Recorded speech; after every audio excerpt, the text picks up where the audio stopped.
Hello everyone, welcome to my channel, welcome to my YouTube channel. My name is Dr. Lee. I come from Bukit Mertajam in the northern part of Peninsular Malaysia, and at this point I'm staying in Johor, in a town called Kluang. Okay, so welcome everyone to my YouTube channel, welcome. As you know, I'm now teaching prefixes and suffixes, a request. I'm answering a request, I'm fulfilling a request by either a subscriber or a follower, or someone who watched my videos. And this person requested that I teach prefixes and suffixes, as I mentioned in the previous videos. Actually, prefixes and suffixes, they are parts of grammar. It's one chapter in grammar. It's important. It's important. However, I would say that it is also very much a part of a vocabulary, because there are so many words in prefixes and suffixes that once we know all these words and the usage and the meaning, actually you must know the meaning because you need to use it. So once you know, your vocabulary will be enhanced. You would know so many words. Alright, so today is the last video for prefixes. The next video would be suffixes. And a little bit about the rules of prefixes. And today I will do the last part of prefixes. Before that, remember, I did give you an exercise as homework. If you have done, you can check your answers. So let me run through this first and then do the rules. Now remember, compose becomes decompose. So compose is together. Decompose is to break away. Let us say an animal or a person, even a plant, something that is living, a living organism.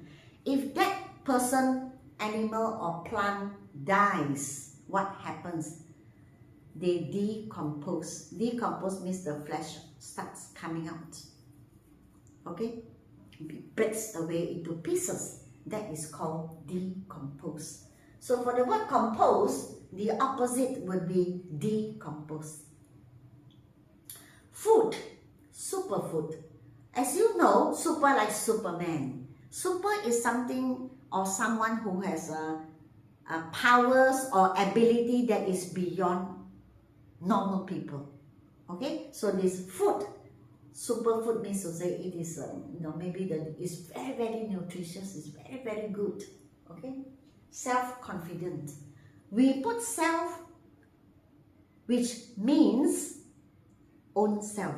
So self-confident means your own confidence. You have confidence about yourself.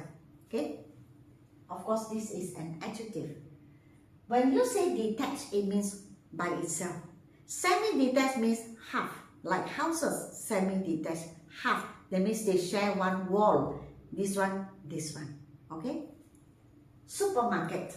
So I have written over here, beyond or exceeding. So supermarket means to say that it is not a normal market. Normally, a normal market would be a place like a morning or a night market. The things that are sold are quite limited. Whereas when you mention supermarket, you are thinking of a place where they have everything. So it's called supermarket, exceeding a normal market. Overeat. In this situation, over means too much. So when you overeat, that means you are eating too much.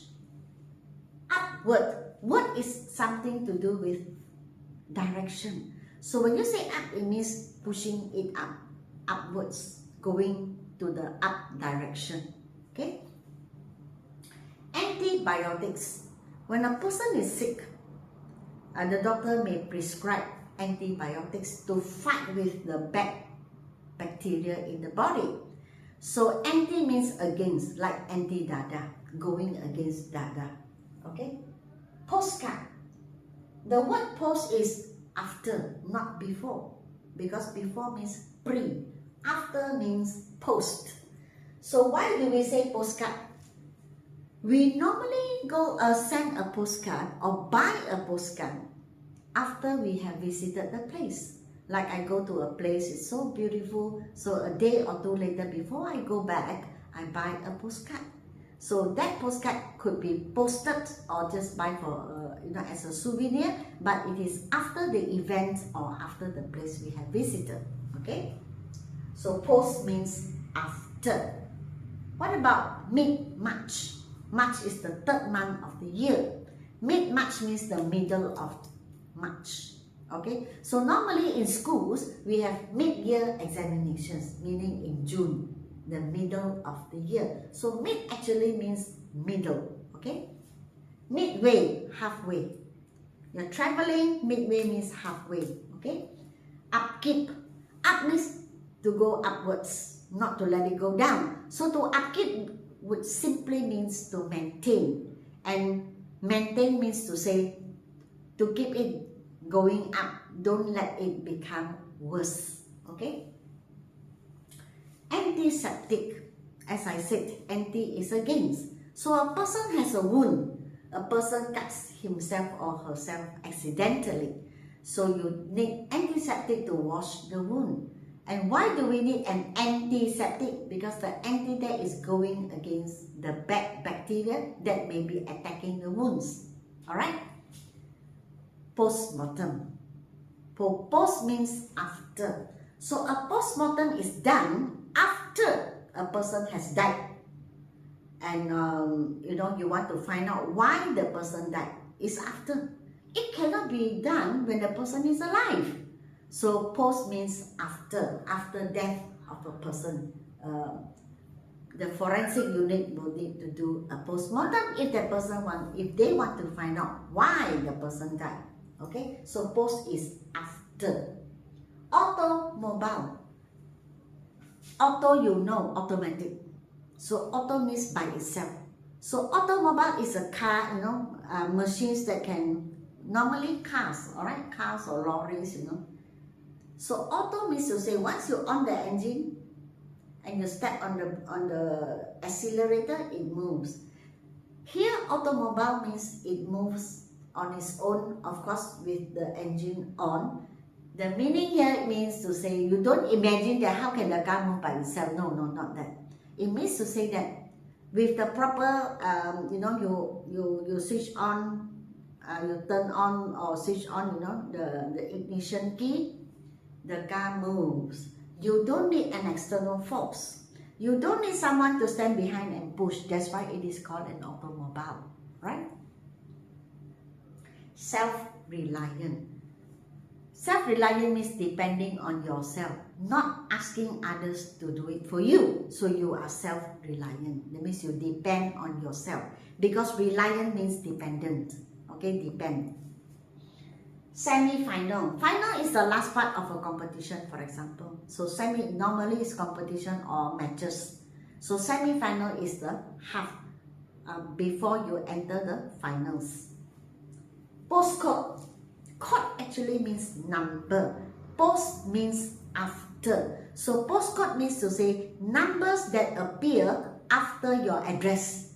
So you write your full address and then you write the postcode. So post means after the address and then code means the number. Like for example, I'm here in Kluang. My postcode here is 86000. So 86000 is the code. And I call it the postcode because I write my address first. Okay? Autobiography. Biography means story. So autobiography is my own story, your own story. Because auto means yourself, your own self, a person's own self. Overdue. Over means too much, T-O-O, like overeat. Overdue means past, P-A-S-T, past. So overdue, a good example would be, you borrow storybooks from the library. they give you 2 weeks, but 3 weeks the books are still at home. So the librarian may have to inform you that your books are overdue, meaning to say it's past the time that we give you, past the limit. Sometimes in conversations, we do use the word overdue for people who, for example, they are pregnant. And you say, hey, how come, when is the baby due? Oh, the baby is overdue. That means it's past the time to give birth.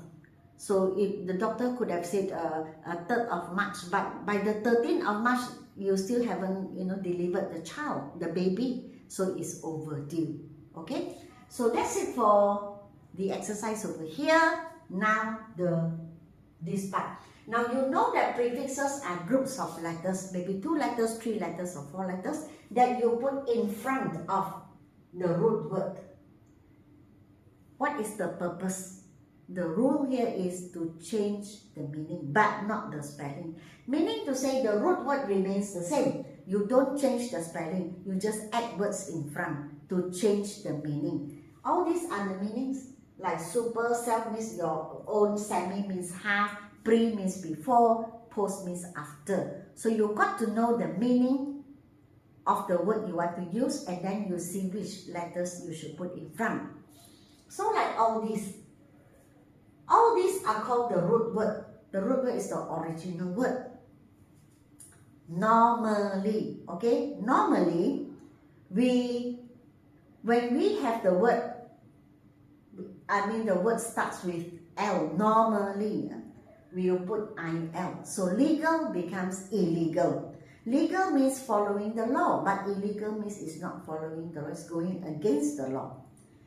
A person who is responsible are responsible. When you say the person is not responsible, you put IR in front, so it becomes irresponsible. So E means not. And PBM, usually we use in. For example, possible, impossible, balance, imbalance, mature, immature, usually, basically. I tell you again, there's no 100%, alright? And here, active becomes inactive, correct means incorrect, secure means insecure, but it's not 100%. Don't think that because it's A, you must put in, because A, you can also put un. So able becomes unable, not enable. And able can also be disabled, like a person who who cannot walk, for example. Okay, you call that person a disabled person. Disabled, not misable, not unable, because the meaning. So the rule here is that you have to know the meaning in order to use the prefix, because the prefix all have their own meanings. The last 3 videos I have been telling you the meaning, the meaning, the meaning. Why? That is the rule. That is the rule. Okay? But most of the time, un is actually very common, more common than the others. Most of the time, if able, if A, C, E, F, H, I, K, most of the time we put un, but not all the time. So uncommon, but you can see here C, un, but here C is in. You cannot say incorrect. You can't. It's wrong. Okay? Unfair, unemployed, unhappy, uninterested, unknown, unlike. You see, here is unlike, but here is illegal. But you don't say elike. You don't say that. So you see, you can't think that, because the letter starts with A, so I use this. No. The best way would be to know the meaning. And what do you want to use it for? If your meaning is too much or over, then you need to use over. Okay, too much, isn't it? So you use over. Or maybe you need to use super if your meaning is really, really, exceeding a person's ability, for example. So here, unknown, unlike, unpacked, unseen, untidy, unusual, unwell, unzipped. So most of the time, in order to be good in prefixes, for me there are two ways. One, let us say you have some doubts. You say, if Dr. Lee doesn't teach anymore these prefixes, how am I to know this word, what I add? What should I add to this word? How do I know? Well, all these words are fixed in grammar. You cannot change them. Just like I say, if it's unlike, it cannot be elike. It cannot be mislike. It cannot be pre-like. It cannot be post-like. You see what I mean? But it can be dislike. If you like a person, you can dislike the person. Like, another meaning is the same. So unlike is not the same. So does it mean that you need to know the meaning of the words? Yes. So once you know the meaning, then you can decide if there's a this or a, like I don't like, then it's dislike. But when my meaning is not the same, it becomes unlike. So towards the end, it is important to know the meaning of the word. Then you can decide which to use. Not to decide, I wouldn't say decide, but like, yeah, I can also say decide whether it's dislike or unlike. But again, I need to know. I need to know the meaning. If I use this, it means not. If I use it also means not. But then the meaning is like, don't like. So when I say not like, do not like, then I use dislike. But when I say it's not the same, then I use unlike. So let me tell you this, you must know the meaning. Then you can apply the usage. Now, you may be wondering, how do I know? There's no one to guide. Well, it's very simple. We always have the internet. Go to Google. Type the word prefix or prefixes. You have a whole list of words because it's already fixed in grammar. I cannot change it. You cannot change it because in grammar it's already fixed. If it is happy, it becomes unhappy. It is not this happy, pre-happy, post-happy, anti-happy. No. Happy means unhappy. So, one way to be good in this is do a lot of practices. There are lots in our Google. When you type Google, you type exercises on prefixes. Wow, a lot of exercises. Do those exercises if you are doing self-study. Or remember. Use the remembering method, like what I mentioned just now. If happy, opposite unhappy, that's it. Because as I told you just now, you cannot use this happy, semi-happy, post-happy, pre-happy, this happy. You can't. Anti-happy, no. Happy means unhappy. The word is already fixed. You cannot do anything. So the way that you want to learn by yourself would be go to Google, type exercises on prefixes and do as many as you can. Once you have done a lot, you know that you want to mention sad, you just write unhappy because it's already fixed. You cannot change it. And you cannot ask why. Why must I say unhappy? Well, unhappy means sad, that's it. Why must I tell you why? It is fixed in grammar. Grammar says it's like this. That is why. Another way, as I mentioned just now, by remembering. Using the method remember. Like if I want to say code, and my meaning is number after the address, meaning, then I say postcode. If my meaning is not happy, then it's unhappy. If my meaning is, like here, common, okay, my meaning is not common, it's uncommon. There is, all these are prefixes. Can you say self-common, semi-common, super-common, over-common, uncommon, anti-common? Cannot. Miscommon, discommon, no. It's fixed in grammar that when you are saying something is not common, it is uncommon. That's it. That's it. So there's no say why like this. There is no why, is the rule. We have to follow. So that's what I want to tell you. Okay? And don't use that method.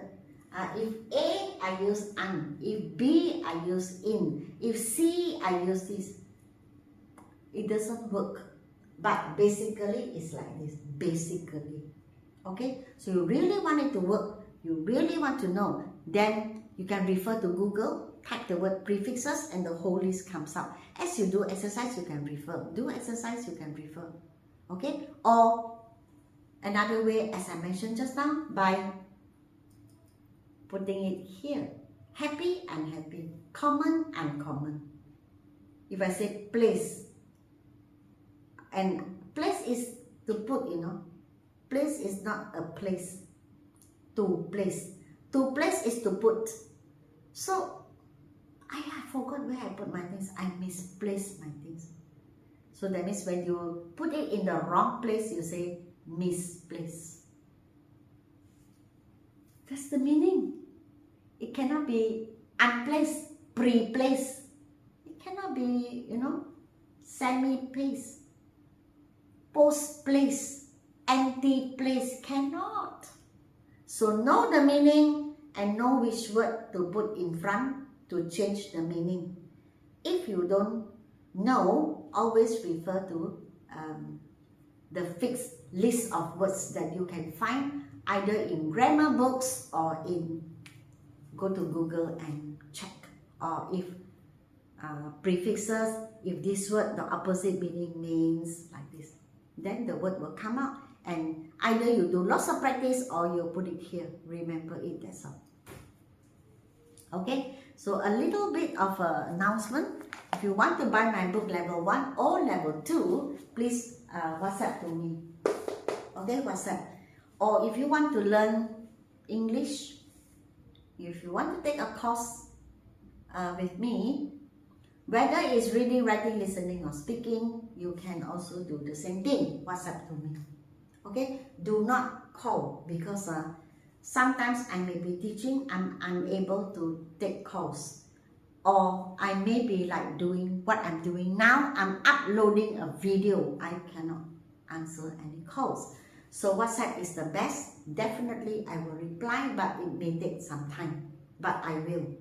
Another thing I want to mention is that if you want me to teach you anything in my YouTube channel, yes, you can request. But do it in the comment section. Post it in my YouTube channel. Post it in the comment section. And then I will arrange time to teach. So my next video will be suffixes. This is the last video. After suffixes, I will be teaching of, of. Someone asked me to teach of how to use of. In what situations do we use the word of, which is actually a preposition.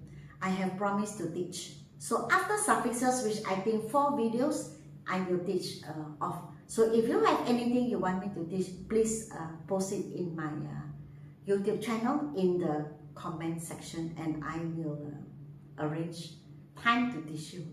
Okay, so that's all for now. Please remember to give me a like, share and subscribe. Until we meet in the next video, goodbye.